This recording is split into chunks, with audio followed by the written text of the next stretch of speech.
Hi everyone, welcome back to DAPA Institute. In English, there are several types of tests. One of them is about TOEFL or Test of English as a Foreign Language. In TOEFL itself, there are three sections or three parts. The first part is about listening comprehension. The second one is about structure and written expression. And the last one is about reading comprehension. But in this video, we are going to talk all about the second session is about structure and written expression. Jadi di dalam TOEFL itu ada 3 parts, tapi di dalam video kali ini kita akan membahas terlebih dahulu, yaitu yang section kedua atau sesi kedua tentang structure and written expression.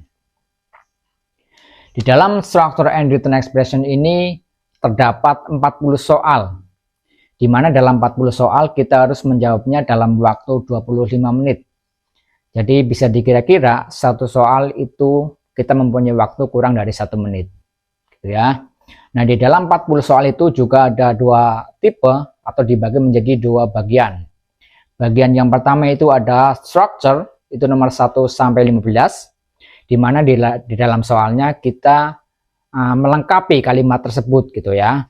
Nah, di dalam melengkapi itu kita mempunyai 4 pilihan jawaban, A, B, C atau D, atau yang biasa kita sebut adalah multiple choice gitu ya. Jadi kita harus mencari yang benar di antara 4 pilihan tersebut. Tipe yang kedua atau the second type is about written expression. Ini kebalikannya dari yang pertama, di mana yang pertama mencari kebenaran, yang kedua ini mencari yang kesalahan gitu ya. Nah, di dalam written expression ini ada 25 soal, nomor 16 sampai nomor 40. Gitu ya. Nanti di written expression ini ada sebuah kalimat, di mana di dalam kalimat tersebut nanti ada digarisbawahi beberapa kata, ada 4 pilihan, A, B, C, atau D, dan di dalam pilihan tersebut itu ada kata-kata yang salah gitu ya, atau error identification. Gitu ya. Perlu teman-teman ketahui gitu ya. Di dalam menjawab 40 pertanyaan itu ada beberapa skill yang harus kita kuasai. Menurut bukunya Longman itu Complete Course for the Test TOEFL, itu ada 60 skill yang harus kita kuasai dalam menjawab structured and written expression gitu ya. Tapi di video kali ini kita akan membahas skill yang pertama terlebih dahulu, itu ada subject dan verb. Perlu teman-teman ketahui di dalam sebuah sentence atau kalimat itu setidaknya atau sekurang-kurangnya itu ada 1 subjek dan 1 verb gitu ya. Oke. Yang bisa digunakan menjadi subjek itu ada 3. The first one is about noun. Noun ini bisa person, place, atau thing gitu ya. Untuk lebih dalamnya teman-teman bisa melihat video saya sebelumnya di part of speech series. The second one yang bisa digunakan menjadi subjek itu ada noun phrase atau frase kata benda gitu ya. And the last one yang bisa digunakan menjadi subjek adalah pronoun atau kata ganti. Kata ganti apa? Kata ganti noun, yaitu person, place, atau thing gitu ya. Itu yang bisa digunakan menjadi subjek. The second one yang bisa digunakan menjadi verbs itu ada beberapa juga, ada 4.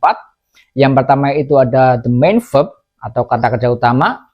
Kata kerja utama ini bisa base verb atau verb 1, past verb atau verb 2, and verb s or verb es. Itu bisa digunakan menjadi verb atau main verb ya.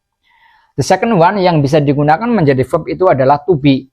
To be di sini bisa am, is, are, was, were, be, been, and being. Itu juga bisa digunakan menjadi verb. Yang ketiga yang bisa digunakan menjadi verb itu adalah modals. Ini bisa will, would, can, could, shall, should, and so on. Gitu ya. And the last one yang bisa digunakan menjadi verb ada have or has plus past participle atau verb 3. Gitu ya. Itu tentang skill 1 subject and verb. Alright guys, let's try this question. Jadi ingat ya teman-teman, yang skill pertama itu kita hanya mencari subjek dan verb gitu ya. Dalam sebuah kalimat minimal ada satu subjek, satu verb, gitu ya. Mari kita coba yang nomor pertama. Bla bla bla was written by Dian. Gitu ya. Kita bisa simpulkan di sini baru ada verbnya was. Ini bisa dari verb, yang belum ada adalah subjek, gitu ya. Kita analisis yang pertama, yang A, the famous novel. Ini bisa jadi subjek. Yang kedua yang B, because the famous novel ini juga bisa jadi subjek, tapi di sini ada connector atau subordinate. Kita tidak membutuhkan itu karena hanya satu subjek dan satu verb. Kalau ada connector harus ada lebih dari satu subjek, gitu ya. Jadi jawaban B ini salah. Yang C juga sama, ada when-nya, gitu ya. When-nya juga connector atau subordinate, kita tidak perlu juga. Jadi salah juga. Yang D, the famous, ini kurang lengkap, gitu ya. The famous ini baru adjektif, gitu ya. Harus ditambah noun, bisa mungkin the famous book, the famous novel, gitu ya. Nah, jadi jawaban yang paling tepat adalah yang A, the famous novel. The famous novel was written by Dian. Right, itu jawaban yang pertama. Kita lanjut ke soal yang kedua. The flowers in the garden bla bla bla very beautiful in spring. Mari kita analisis. Di dalam kalimat ini sudah ada apa saja. The flowers, ini ya, ini bisa jadi subjek karena ini adalah thing, gitu ya. In the garden atau in spring ini tidak bisa karena teman-teman ingat kalau ada preposition, gitu ya, in, of, at, gitu ya. Ini kita langsung coret saja karena ini tidak bisa jadi subjek, gitu ya. Right. Mari kita lihat jawabannya. Ada is. Is ini digunakan untuk singular ya guys ya, singular.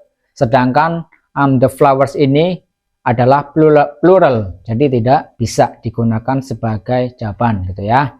Yang B, are ini digunakan untuk plural, bisa karena subjeknya juga plural, gitu ya. The flowers, kemungkinan ini. Yang C ini tidak bisa karena being ini bukan base verb atau bukan main verb, gitu ya, tidak bisa. Sedangkan to be ini juga tidak bisa karena finite verb, gitu ya. Sedangkan kita hanya butuh verb yang plural, gitu ya. Jadi jawaban yang paling tepat adalah yang B, gitu ya. The flowers in the garden are very beautiful in spring, gitu ya. Right. The third one, a new set of regulations bla bla bla announced yesterday. Kita bisa disimpulkan ini kemungkinan adalah kalimat pasif, gitu ya, pasif simple, gitu ya. Ini teman-teman, kita di sini bisa mencari subjek atau verb. A new set ini bisa jadi subjek, gitu ya. Sedangkan of regulation, ingat teman-teman, di sini tadi ada preposition, itu tidak bisa digunakan sebagai subjek, gitu ya. Jadi kita bisa simpulkan a new set ini adalah subjek yang bentuknya adalah singular. Nah, kita cari jawabannya adalah yang A, ini ada were. Were ini tidak bisa karena ini digunakan untuk subjek yang plural, gitu ya. Coba kita yang B. B ini was digunakan untuk singular, jadi cocok, gitu ya, antara subjeknya singular, verbnya juga singular. Itu kemungkinan ini bisa, gitu ya. Terus yang C, have. Have ini juga digunakan sebagai yang plural, tapi ini tidak bisa bentuk pasif, sedangkan kalimat ini adalah simple pasif, gitu ya. Jadi kemudian ini adalah salah, gitu ya. B juga tidak bisa, itu karena tanpa to, gitu ya. Sedangkan ketika digabungkan be announced itu tidak bisa, gitu ya. Kita hanya butuh pasangan yang untuk singular, gitu ya. Karena a new set itu singular, jadi jawaban yang paling tepat adalah B atau was, gitu ya. A new set of regulation was announced yesterday, ya. Right. Coba teman-teman jawab nomor yang 4, gitu ya. The professor bla bla bla to the students every Monday morning? Ini ada 4 pilihan jawaban: speak, speaking, speaks, to, speak. Coba teman-teman kasih jawaban di kolom komentar. Gitu ya. Next, kita bahas skill 2. Stay tuned with DP Institute. See you.